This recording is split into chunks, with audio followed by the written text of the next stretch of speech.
Test 1. You will hear a number of different recordings, and you will have to answer questions on what you hear. There will be time for you to read the instructions and questions, and you will have a chance to check your work. All the recordings will be played once only. The test is in 4 sections. At the end of the test, you will be given 10 minutes to transfer your answers to an answer sheet. Now turn to Section 1. Section 1. You will hear a conversation between a printing company employee and a customer. First, you have some time to look at questions 1 to 5.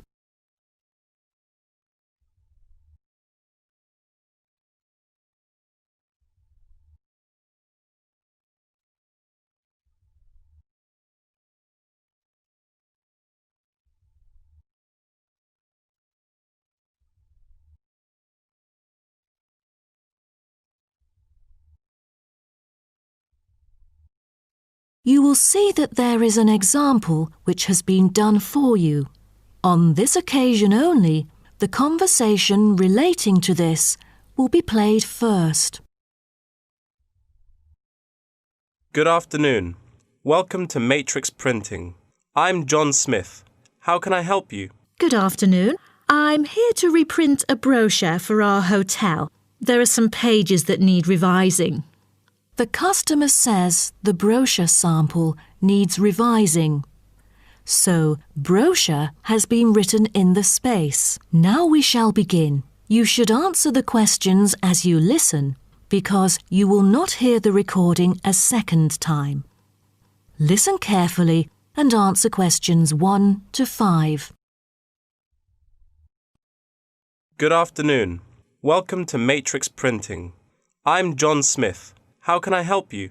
Good afternoon. I'm here to reprint a brochure for our hotel. There are some pages that need revising. Sure. How may I address you? Oh, I'm Mary Jane from Central Hotel Chains. Nice to meet you. I've got samples of the previous version. I assume it is your company's advertising brochure. Yes. What exactly is the problem?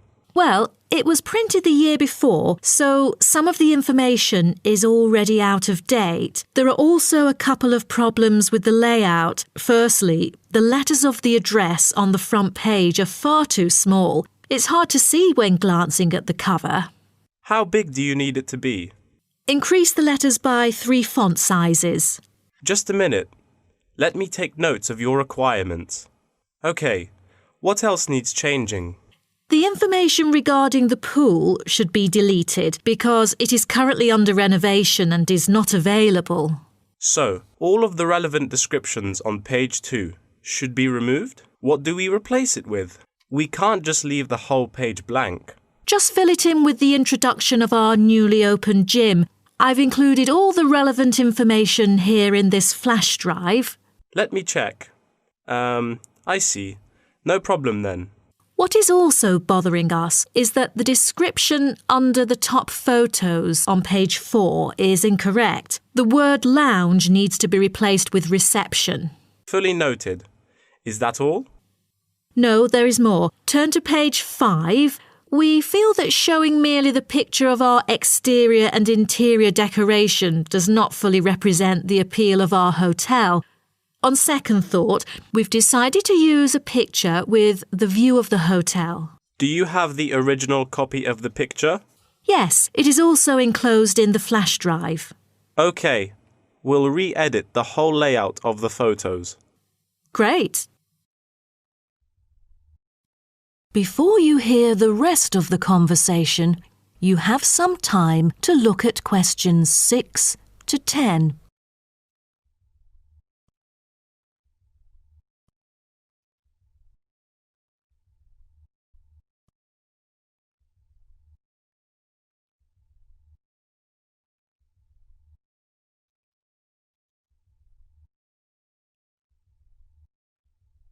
Now listen and answer questions 6 to 10. Let's turn to the next page. Yes. What's wrong with that? It seems perfectly fine to me. At first sight, it seems fine, but according to the feedback of the customers, the prices do not stand out. So, we want to change the print from black to red to make it pop out. Okay, I've made notes of all of your requests. Is there anything else? I appreciate it. Just one final request. Could you translate the whole brochure into Spanish? We have customers worldwide, you know, especially those from Latin countries. No problem. What about other languages, like Japanese, Chinese, or German? These are our most popular target languages. I have to ask the manager about the Chinese version. There's been a surging number of Chinese clients during recent years. However, we don't need German or Japanese translations, as we currently don't have many customers from those two countries. Sure. Just keep me updated. So, roughly, when can we get the revised print? We need it before the end of July. It's late June now. Roughly, it'll take 3 weeks to re-edit. So it will definitely be ready before the deadline. Great. To where shall we send the samples? The address is number 9 Green Drive, Clifton, NY 21300. How do you spell Clifton? CLIFFTON, Clifton. And the telephone number? It's 9030366602. Also, if you have any further questions, you can reach me through this number. Okay. That is the end of section 1. You now have half a minute to check your answers.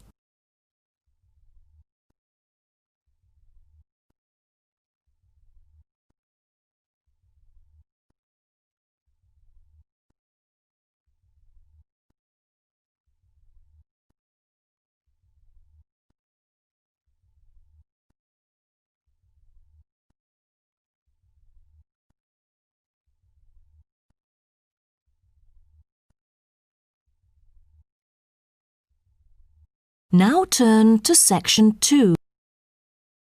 Section 2. You will hear a guide talking to a group of visitors about a national park. First, you have some time to look at questions 11 to 16.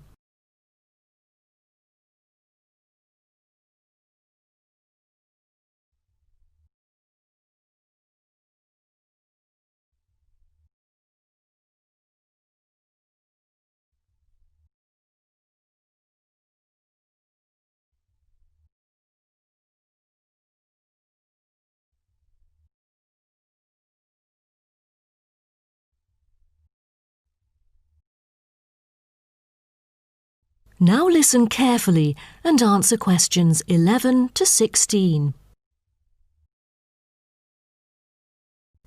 Welcome to Byron National Park. I am Jim Carson, your tour guide for the trip. First, I'd like to give you some basic information about the park. Covering 7,000 acres of land and spanning across 3 states, Byron National Park was established to protect the area's most spectacular scenic values. With unique geological features, natural history, and native plant and animal life, it is an ideal destination for recreation as well as research purposes. The park has a breathtaking waterfall connecting the longest river in the country, but it is most renowned for having the largest subtropical rainforest worldwide. There are many layers of tall, medium, and low vegetation growing with seasonal variations in the park. It is a place where the air seems green. Ardent hikers can find an awesome array of options here. Apart from the dense green rainforest, tourists can also hike along the mountain trail. Despite the stunning view, taking photos is not advised on the way up, I'm afraid, as one might get distracted and the narrow trail by the sheer cliff is quite dangerous. When you reach the top of the mountain, there is nothing better than having a picnic under the trees with your family. Accompanied mostly by wildlife, walkers as well as cyclists may find the bush track a good choice for having a tranquil time to themselves. As your tour guide, I suggest that only expert hikers take the creek circuit, because its beautiful and inspiring scenery through the subtropical jungle is paralleled by its physical challenges. A list of transport is available within the park. Bicycles are a popular choice, as it is the most flexible way to get around. Electric trams are temporarily closed for maintenance. Boat trips down the river are an ideal way to spend a tranquil afternoon. Rest assured that transport within the park is covered in the bill. Extreme sports is another highlight of the park. There are, for adventurous grown-ups, especially those who are comfortable with having a racing heart, scary as it may sound, it is actually safe to participate in extreme sports under strict instructions and close supervision. Abseiling is available regardless of the weather.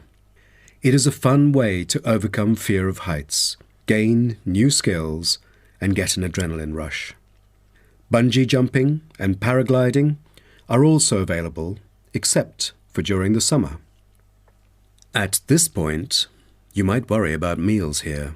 Well, even though there is only one restaurant in the park at the moment, the variety of dishes is astonishing. There are 2 meals included in the price. Just get your meal ticket at the reception before dining. Also, there is no need to make reservations or worry about availability, since there are plenty of tables.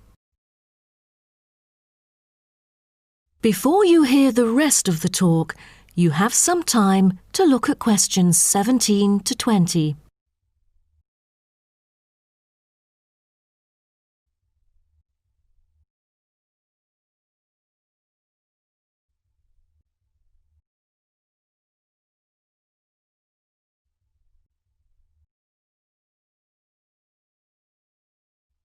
Now listen and answer questions 17 to 20. During your stay here, you might want to know what there is to do. Let's turn to the plan so I can familiarize you with the layout of the park. Most tourists would choose to stay in our guest house, located in the southeast corner. It features 63 tastefully appointed guest rooms, many of which offer spectacular views of the park. You'll find a home away from home at our guest house. But for those who want to experience the natural beauty up close, there is also a campsite. When you get out of the guest house, go straight ahead, turn right at the end of the road. To your left, there is a campsite amongst the trees where you could spend a night under the stars together with owls and chipmunks. If you look at the top left of the plan, you will notice a picnic area. You can either bring your own food, or we can deliver food to you. Barbecue is an option. The business centre is situated directly opposite the picnic area. It provides flexible, fully serviced offices, conferencing suites, meeting rooms, and is equipped with the latest multimedia facilities. Wired, as well as wireless, high-speed internet is available within the entire premises. The centre is designed to cater to both individual travellers and corporate groups. Visitors can also go to the museum, which holds a vast collection that exhibits local history and a natural habitat. You start from the guest house, just turn left at the first conjunction, then walk past the tea house. Turn right. You'll see the museum after making the third right. Have you found it? Pretty easy, right? To spend a delightful afternoon with a book and a fresh cup of coffee, you can go to the only cafe in the park. From the guest house, you go straight, then take the second right, and you'll see the cafe right in front of you. You might want to check out our all-season tennis court, which offers instruction for all ages and skill levels. It is located right opposite the cafe. That is the end of section 2. You now have half a minute to check your answers.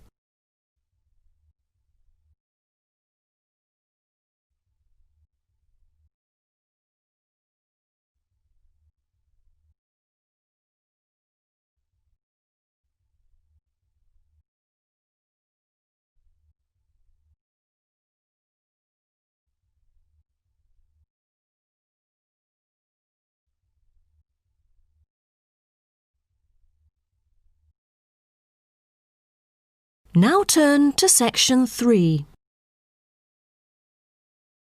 Section 3. You will hear two students called Helen and Paul talking to their tutor about a nursing course. First, you have some time to look at questions 21 to 24.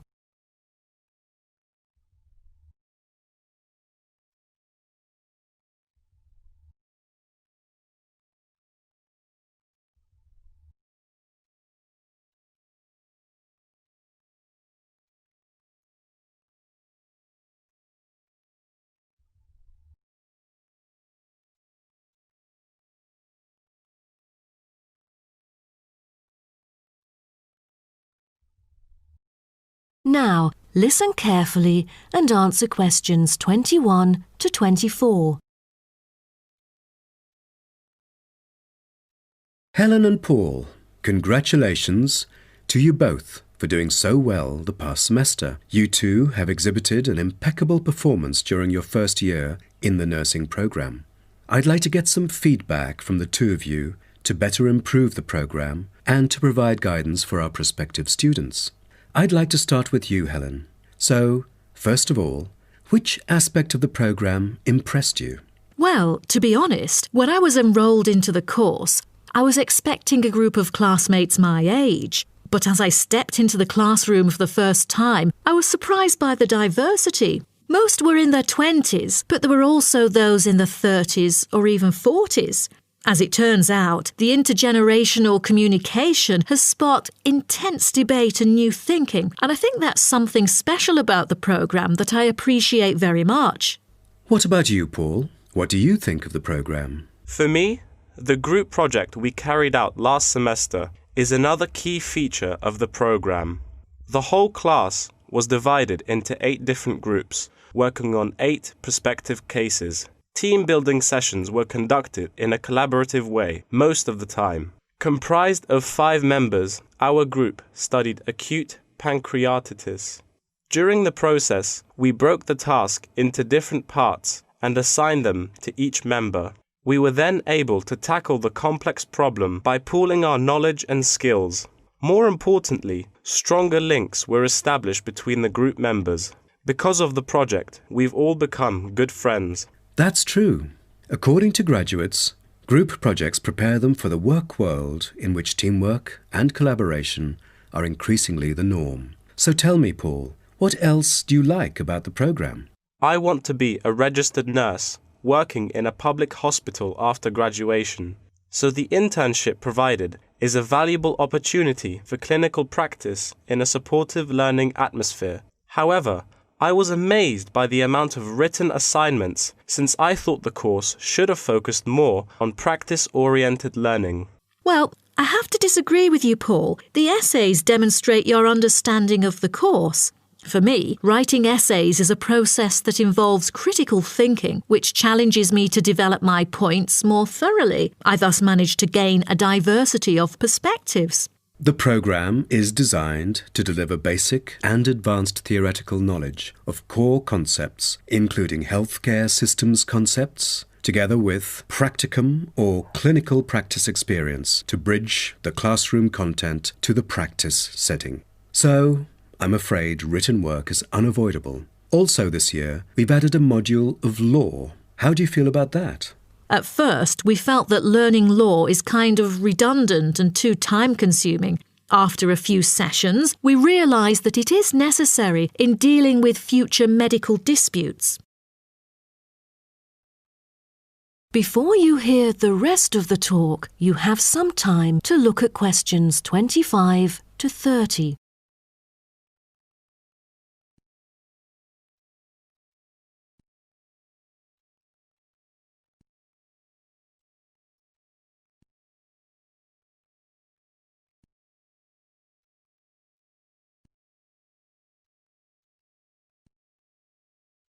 Now, listen and answer questions 25 to 30. Do you have any suggestions for prospective students? What bothers me most is handing in essays on time. I almost missed the deadline once because there were 3 essays due within the same week, so rationalizing your time is critical. Well, that's true. The lectures deliver so much useful information. I have poor memory, so I kept making notes and revisiting them on a regular basis. To my surprise, at the end of the semester, I have learnt the key concepts by heart. How was the research? I heard that it was quite challenging. How did you manage to overcome the difficulties? That's true. The majority of us had no clue how to carry out the research at first. Fortunately, when I was digging up reference materials at the library, I sought help from the librarian. She taught me about finding the appropriate resources and choosing the proper research methods. Have you checked out the online forum? Yes, it has become a habit for me to visit the forum regularly. In a sense, it extends classroom learning. It is where the students post academic problems that they come across and get support from the faculty members. Some of my classmates didn't do so well during the placement tests. I feel that background reading is necessary. Lastly, do you have anything to say to the freshmen? I was really ambitious at first, trying to get straight A's on my transcript. I made tons of notes and worked hard even on the optional assignments to get extra credit. I stressed myself out before having an emotional breakdown. After consulting my advisor, I found it important to set realistic goals. Don't push yourself too hard. It is wise to sort out your priorities. Thank you for coming here today and providing valuable feedback on the programme. Have a great summer break. That is the end of section 3. You now have half a minute to check your answers.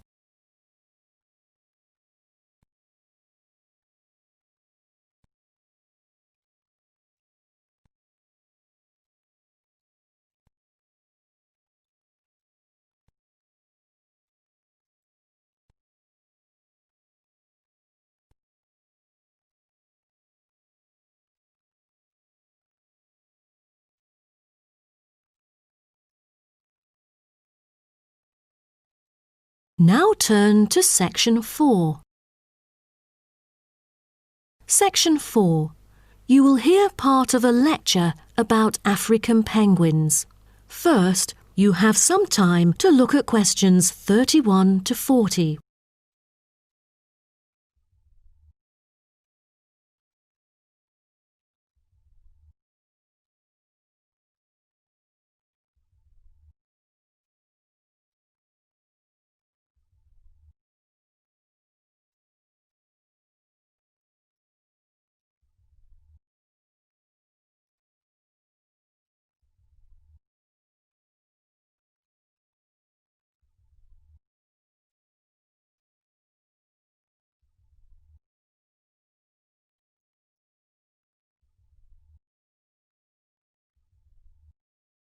Now, listen carefully and answer questions 31 to 40. Good morning, everyone. Today's lecture is about a type of adorable animal, the penguin. When you think of penguins, you may picture them surrounded by snow and ice. But not all penguins live where it's cold. African penguins live in the southern tip of Africa. They are usually found within 40 kilometres of the shore and on a number of its surrounding islands. African penguins are also known as jackass penguins because they make donkey-like braying sounds to communicate. African penguins can keep their body temperature at a stable level, but their land habitat can get quite warm, so there are a number of ways for them to stay cool. They limit their daylight movements on breeding sites on land to early mornings and early evenings to avoid too much sun. The pink glands above their eyes can help them cope with the temperate climates. Like other penguins, African penguins spend most of the day feeding in the ocean, which also helps keep them cool. Being a type of small to medium-sized penguin species, African penguins average about 60 centimetres tall and weigh up to 3.6 kilograms. They have a black stripe and a pattern of unique black spots on their chest. Males are larger than females and have larger beaks. Even though they are categorised as birds, African penguins aren't able to fly because of their heavy bones. Their wings are more like flippers that make them particularly suited for life in the water. When they're on land, their flippers and their tails help them keep their balance and walk upright. African penguins begin to breed at the average age of 4. When a male and female pair up, they tend to breed together for the rest of their lives. Most other penguins nest and lay their eggs out in the open, but African penguins have a different approach. They dig holes under bushes out of their own excrement, called guano, so they are sheltered from the sun and predators. The African penguins survive on a diet that is comprised mainly of marine organisms. They feed primarily on fish like sardines, along with the occasional squid and shellfish. But when normal food is in short supply, they eat tree roots as well. The streamlined body of the African penguin allows it to move through the water like a rocket, capable of reaching a speed of around 20 kilometers per hour when hunting for food.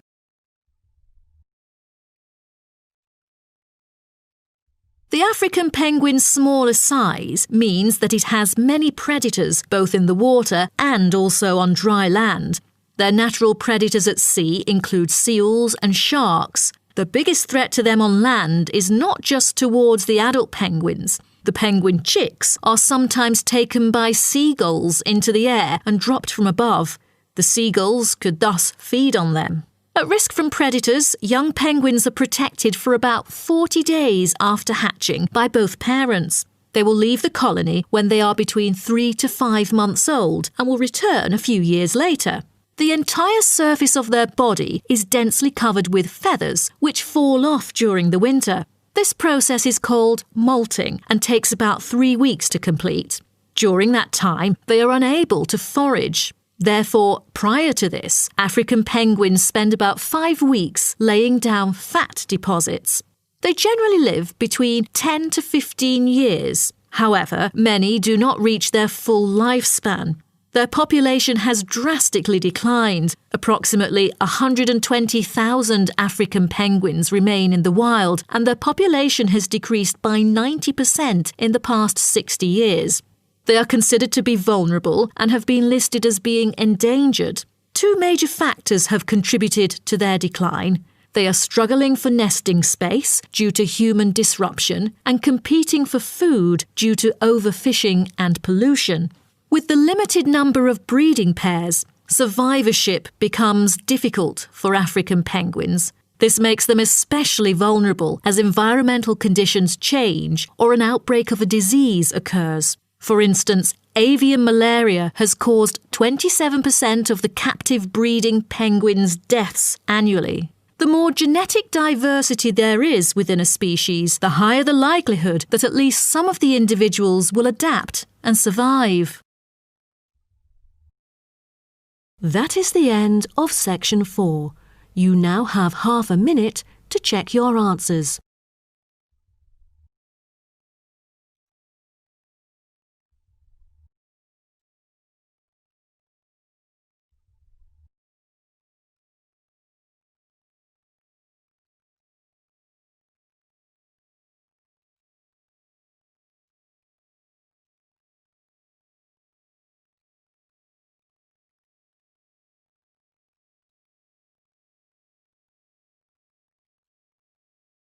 That is the end of the listening test. In the IELTS test, you will now have 10 minutes to